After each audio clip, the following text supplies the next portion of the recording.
Hello students, I am Savita Gupta, language instructor. Welcome in learn with Savita. आज इस video में हम subject English का सैम्पल क्वेश्चन पेपर जो कि प्रैक्टिस के लिए है, और ये पेपर किसका है? हाई स्कूल का है, क्लास 10th का है फॉर 2024, है ना. तो इसको हम कवर करेंगे और साथ में इसके सॉल्यूशन को भी देखेंगे. तो सबसे पहले आते हैं हम सेक्शन ए पर, जो कि रीडिंग सेक्शन से आता है. अनसीन पैसेज जिसमें आते रहते हैं, तो इसमें इसको हम पढ़ते हैं, पढ़ करके इसको समझते हैं. When Alexander Fleming was 16, Alexander Fleming जब 16 साल के थे, he had to work to earn his living. उन्हें अपनी आजीविका चलाने के लिए काम करना पड़ता था. He found a job in A shipping office in London. उन्हें लंदन के शिपिंग कार्यालय में एक जॉब मिल गया था. The wages were small and the work rather uninteresting. तो वेजेस यानी कि तनख्वाह कम थी, और उस पर से बुरी बात ये कि काम उनके रुचि का नहीं था. He also worked as a volunteer soldier on weekends and holidays. इसके अलावा वे वीकेंड्स पर और हॉलीडेज पर एक स्वयंसेवी सैनिक के रूप में अपनी सेवाएं भी देते थे. It was soon discovered that the sturdy young man from Scotland was a fine shot and a very good swimmer. तो स्टर्डी यानी हट्टा कट्टा, बिल्कुल मजबूत, है ना. और फाइन शॉट यानी बहुत अच्छा निशानेबाज, एंड गुड स्विमर यानी कि बहुत अच्छा तैराक. तो जल्दी ही ये पता लग गया लोगों को कि ये जो स्कॉटलैंड का हट्टा कट्टा सा एकदम मजबूत नौजवान है, ये बहुत अच्छा निशानेबाज है और बहुत अच्छा स्विमर भी है, बहुत अच्छा तैराक भी है. Just afterward, a relative died, leaving him a small but useful sum of money. Shipping office में काम ज्वाइन करने के कुछ ही समय के पश्चात अलेक्जेंडर फ्लेमिंग का एक रिश्तेदार था, उनकी डेथ हो गई, और विरासत में उन्होंने अलेक्जेंडर फ्लेमिंग के नाम छोटी मोटी राशि छोड़ करके गए थे. His brother Thomas advised him to give up the job. Give up यानी क्या होता है? छोड़ना. ठीक है. तो उनके भाई जो थे थॉमस, उन्होंने अलेक्जेंडर फ्लेमिंग को सलाह दी कि job at the shipping office के जॉब को तुम छोड़ दो, and spend the money on training as a doctor. और डॉक्टर के तौर पर अपने प्रशिक्षण पर ये जो पैसा मिला हुआ है इसको खर्च करो. Alexander said later, my brother Thomas pushed me into medicine. बाद में अलेक्जेंडर जब डॉक्टर बन गए तो उन्होंने कहा, मेरे भाई के कारण ही आज मैं इस मेडिकल के जॉब में हूँ. So he joined Saint Mary's Hospital School. तो इसलिए उन्होंने क्या किया? शिपिंग ऑफिस का जॉब छोड़ा और सेंट मैरीज हॉस्पिटल स्कूल को ज्वाइन कर लिया. He attended the lectures and watched operations. उन्होंने मेडिकल से संबंधित लेक्चर्स अटेंड किए, जो ऑपरेशंस होते थे उनके संचालन को देखा. He also swam and acted in plays. उन्होंने तैराकी और नाटकों में भी अपने हाथ आजमाए. Yet he was always the top student in the examination. और इन सब चीज़ों के बावजूद वो अव्वल दर्जे के स्टूडेंट अपनी परीक्षाओं में सिद्ध हुए. He won many prizes and scholarship. उन्होंने ढेर सारे प्राइजेज भी जीते और स्कॉलरशिप भी जीते. It came to be known about his memory. उनकी यादाश्त के बारे में ये कहा जाता था that he could remember the whole book after reading it just once. कि एक बार ही पढ़ करके वो पूरी किताब को याद कर लेते थे. तो ये रहा आपका एक्सरसाइज, और इसके ऊपर जो क्वेश्चंस दिए गए हैं हम उसके ऊपर आते हैं. तो first question is Alexander Fleming was fond of. तो ऑप्शंस दिए हुए हैं. अलेक्जेंडर फ्लेमिंग किस चीज़ के शौकीन थे? तो इसके जो आंसर्स दिए हुए हैं, ऑप्शंस दिए हैं, वो ये है: travelling, hunting, swimming and singing. तो correct answer is swimming. Second जो क्वेश्चन दिया हुआ है, He had to work to earn his living when he was his teens, his 20s, his 30s, his 40s.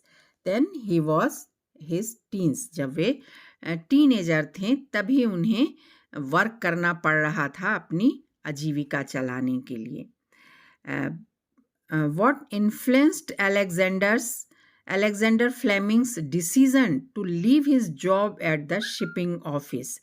तो शिपिंग ऑफिस का जो job है उसको छोड़ने के लिए किस कारण से ये डिसीजन लिया, वो कौन सा कारण था जिसके कारण उन्होंने शिपिंग ऑफिस के जॉब को छोड़ने का निर्णय लिया?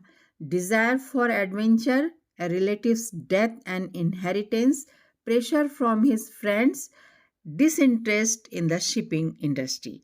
तो जो मोस्ट अप्रोप्रिएट रीज़न ये है कि रिलेटिव्स डेथ एंड इनहेरिटेंस, कि उनके एक रिलेटिव की डेथ हो गई थी और विरासत में उन्होंने अलेक्जेंडर फ्लेमिंग के लिए कुछ राशि छोड़ी थी. तो उसी राशि की मदद से उन्होंने डॉक्टरी के फील्ड में गए और वहाँ प्रशिक्षण लेना शुरू किया. What does uninteresting means in the context of Alexander Fleming's job at the shipping office? Shipping office के जॉब के बारे में कहा गया कि अलेक्जेंडर फ्लेमिंग को जॉब अनइंटरेस्टिंग लगा. तो what means uninteresting here? And the correct answer is boring. Alexander Fleming join for his medical training. तो अलेक्जेंडर फ्लेमिंग ने मेडिकल ट्रेनिंग कहाँ पर ज्वाइन किया? Saint Thomas hospital, saint Mary's hospital, royal London hospital और Edinburgh medical school. तो correct answer is saint Mary's hospital. ये आपके passage में ही दिया हुआ है. चलिए सेकंड जो है इसी का सेक्शन ए का जो सेकंड अनसीन पैसेज है उस पर आते हैं. Vegetable oil has been known for antiquity. तो वेजिटेबल ऑयल जो होते हैं, वनस्पतिक जो तेल हैं, वो प्राचीन काल से जाने जाते हैं. No household can get on without it for it is used in cooking. कोई भी घर जो है वनस्पतिक तेल के बिना नहीं चल सकता है क्योंकि ये खाना बनाने में यूज़ होता है. परफ्यूम्स में be made from the oils of certain flowers. यहाँ तक कि कुछ फूलों से तेल निकाल करके उनका परफ्यूम भी बनाया जाता है.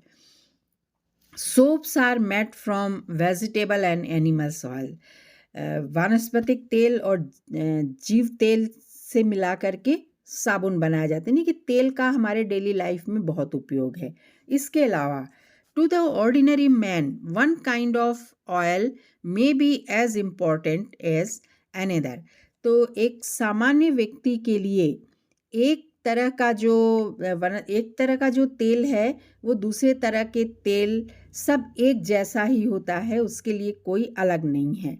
बट व्हेन द पॉलिटिशियन और the engineer refers to oil, लेकिन जब एक पॉलिटिशियन या एक इंजीनियर किसी ऑयल के बारे में बात करता है तो उसका मतलब सामान्य तरह के ऑयल से नहीं होता है.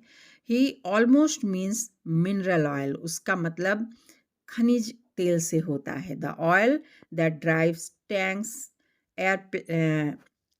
Airplanes and worship and motor cars etcetera. तो खनिज तेल वो तेल होता है जो कि टैंक्स चलाता है, एरोप्लेन हवाई जहाज चलाता है, वॉरशिप लड़ाकी युद्धपोत चलाते हैं जिसे लड़ाके पानी का जहाज कहते हैं, मोटर कार चलाता है. तो उनका मतलब इन चीज़ों से होता है. पॉलिटिशियन और इंजीनियर के लिए ऑयल का मतलब खनिज तेल होता है. This is the oil that has changed the life of common man. ये वो तेल है जिसने एक सामान्य व्यक्ति के जीवन को बदल करके रख दिया है. When it is refined into petrol it's use to run engine. और जब इसको पेट्रोल के रूप में परिष्कृत कर लिया जाता है किसको? खनिज तेल को, तब ये इंजन चलाने के काम आता है. टू इट वी ओव the existence of the motor car. तो ये जो ये खनिज तेल ही है जिसके कारण मोटर कार अस्तित्व में आए और इसके लिए हम खनिज तेल के ऋणी हैं। To it we owe the existence of motor car, which has replaced the private carriages drawn by the horse। और ये मोटर कार वो चीज़ है जो कि घोड़े के द्वारा खींचे जाने वाले निजी गाड़ियों को रिप्लेस कर दिया, यानी कि अब इन घोड़ा गाड़ियों की जगह पेट्रोल से चलने वाले कार चलाए जाते हैं। टू इट वी ओव द पॉसिबिलिटी ऑफ फ्लाइंग। उड़ान की संभावना के लिए भी ये ही उत्तरदायी हैं और हम इसके लिए भी उनके ऋणी हैं। It has change the method of warfare on land and sea. जमीन पर और समुद्र में युद्ध के तरीकों को इन खनिज ऑयल ने बदल दिया है। This kind of oil comes out of the earth. और ये खनिज तेल हमें कहाँ से प्राप्त होता है? जमीन के अंदर खदानों से प्राप्त होता है, खुदाई करके पाया जाता है। It is used as fuel. इनको ईंधन के तौर पर यूज़ किया जाता है। And in some way it is superior to coal in this respect. और देखा जाए तो कोयले के अपेक्षा ये काफ़ी ज़्यादा उत्तम होते हैं। Many big ships now burn oil instead of कोयल। बड़े बड़े जो शिप होते हैं, पानी के जहाज होते हैं, वो जो कोयले से चलते थे, अब कोयले की जगह लोग इसमें खनिज ऑयल जो है वो यूज़ करते हैं इंस्टेड ऑफ कोयल। But because it burns brightly it is used for illumination. और चूँकि ये बहुत ही तेज़ रोशनी से जलता है तो रोशनी के लिए भी इसका यूज़ किया जाता है। Because it is very slippery, ये बहुत चिकना होता, बहुत चिपचिपा होता है। It is used for lubrication. ये लुब्रिकेंट के रूप में, यानी कि चिकनाई के रूप में यूज़ होता है। कैसे? Two metal surface rubbing together cause friction and heat. जब मशीन चलाई जाती है, मशीन जो कि मोस्टली लोहे की बनी होती है, तो मशीन पर एक सरफेस के ऊपर जब कोई दूसरा सरफेस चलता है तो ये दोनों सरफेस आपस में रगड़ खाते हैं। रगड़ खाने से घर्षण उत्पन्न होता है, चिंगारी भी निकलती है और फिर क्या होता है कि वो जगह गर्म हो जाती है। फलस्वरूप मशीन खराब हो जाती है, घिस भी जाती है ना। तो क्या होता है? But if they are separated by a thin film of oil. लेकिन अगर इन दो सरफेस के बीच में ऑयल की एक पतली सी फिल्म लगा दी जाए, नहीं कि थोड़ा सा ऑयल डाल दिया जाए, the friction and heat are reduced. तो दोनों के बीच में रगड़ खाना जो है, जो घर्षण है, वो कम हो जाता है। फलस्वरूप हीट कम हो जाती है, फिर घिसता कम है और मशीन जो है लंबे समय तक चलती है। No machine would work for long if it were not properly lubricated. अगर मशीन को सही ढंग से उसमें लुब्रिकेंट नहीं लगाया गया है तो कोई भी मशीन ज़्यादा समय तक काम नहीं कर सकती है। The oil used for the purpose must be of the correct thickness. तो जो ऑयल यूज़ किया जा रहा है एज ए लुब्रिकेंट, उसकी थिकनेस, लिक्विडिटी बहुत सही होनी चाहिए। If it is too thin it will not give sufficient lubricant. अगर काफ़ी पतला रहा ऑयल तो वो जितना चाहिए लुब्रिकेंट, चिकनाई देना, उतना नहीं दे पाएगा। And if it is too thick it will not reach all the parts that must be lubricated. तो अगर ये बहुत ज़्यादा मोटा रहा, बहुत ज़्यादा थिक रहा तो मशीन के हर उस पुर्जे तक नहीं पहुंच पाएगा जहां तक इसे पहुंचना चाहिए। तो करेक्ट थिकनेस होना बहुत ज़रूरी है। Now question comes from this passage, what is the primary use of vegetable oil according to the passage. इस पैसेज के अनुसार जो प्राइमरी यूज़ है वेजिटेबल ऑयल का वो क्या है? Cooking, illumination, perfume making, soap production. तो primary use being cooking. Next, which type of oil is often referred to by politicians and engineers? Politicians और engineers जिन तेल की बात करते हैं वो कौन सा तेल होता है? Vegetable oil, mineral oil, animal oil, flour oil. Correct option is mineral oil. The mineral oil, when refined into petrol, has contributed to the development of cooking technique, private carriers, motor cars, soap production. And the correct answer is motor car. Next, how has mineral oil changed the method of warfare on the land and sea? समुद्र के सतह पर और जमीन के सतह पर युद्ध के तरीके को मिनरल ऑयल ने कैसे चेंज कर दिया है? By enhancing cooking method, by replacing horses with motor cars, by fueling tanks, airplanes, and warship, and by improving soap production. And the correct option is C, by fueling tanks, airplane, and warship. Okay. Now last है, why do many big ship now burn oil instead of coal? तो बड़े जो ship हैं वो कोयले के अपेक्षा अब मिनरल ऑयल को क्यों जला रहे हैं, क्यों इसका यूज़ कर रहे हैं?